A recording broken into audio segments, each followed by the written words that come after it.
வணக்கம். ஆகாஷ்வாணி புதுச்சேரி செய்திச் சுருக்கம் வாசிப்பவர் ஆதவன். பிரதமர் திரு நரேந்திர மோடி ஆந்திர மாநிலம் கர்னூலில் 13,430 கோடி ரூபாய் மதிப்பில் பல்வேறு திட்டங்களை தொடக்கி வைத்து வேறு பல திட்டங்களுக்கு அடிக்கல் நாட்டினார். குஜராத் மாநில முதலமைச்சர் திரு பூபேந்திர பட்டேல் இன்று தனது அமைச்சரவையை மாற்றி அமைக்க உள்ளார். அமைச்சரவை பதவியேற்பு விழா காந்தி நகரில் உள்ள மகாத்மா மந்திரில் நடைபெறவுள்ளது. ஆளுநர் திரு ஆச்சாரிய தேவ்ரத் அமைச்சர்களுக்கு பதவி பிரமாணமும் ரகசிய காப்பு பிரமாணமும் செய்து வைப்பார். அமைச்சரவை மறு சீரமைப்புக்கு முன்னதாக குஜராத் அமைச்சர்கள் 16 பேரும் தங்களது ராஜினாமாக்களை முதலமைச்சரிடம் சமர்ப்பித்தனர். பீகாரில் முதல் கட்ட சட்டமன்ற தேர்தலுக்கான வேட்புமனு தாக்கல் இன்றுடன் முடிவடையும் நிலையில் நேற்று பல்வேறு அரசியல் கட்சிகளின் முக்கிய வேட்பாளர்கள் தங்களின் வேட்புமனுக்களை தாக்கல் செய்தனர்.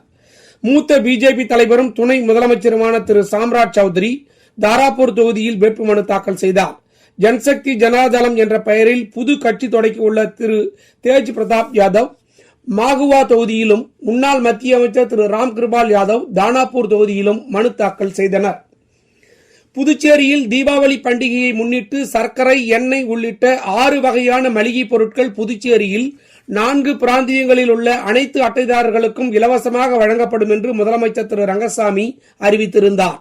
இந்த திட்டத்திற்கு புதுச்சேரி துணைநிலை ஆளுநர் திரு கைலாஷ்நாதன் நேற்று ஒப்புதல் அளித்திருந்த நிலையில் இந்த திட்டம் இன்று காலை திலாசிப்பேட்டையில் முதலமைச்சர் திரு ரங்கசாமி வீட்டின் அருகே தொடங்கப்பட்டது.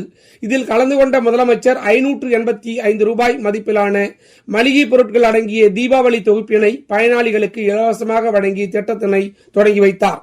பின்னர் செய்தியாளர்களை இன்று காலை சந்தித்த முதலமைச்சர் திரு ரங்கசாமி, புதுச்சேரிக்கு மாநில தகுதி தேவை என்பதை தொடர்ந்து வலியுறுத்தி வருகிறோம், அதில் தொடர்ந்து உறுதியாகவும் இருப்போம் என அப்போது தெரிவித்தார். உலக கோப்பைக்கான ICC மகளிர் ஒருநாள் கிரிக்கெட் போட்டித் தொடரில் நேற்று நடைபெற்ற போட்டியில் ஆஸ்திரேலியா 10 விக்கெட் வித்தியாசத்தில் வங்கதேசத்தை வீழ்த்தியது. இத்துடன் இந்த செய்திச் சுருக்கம் நிறைவு பெறுகிறது.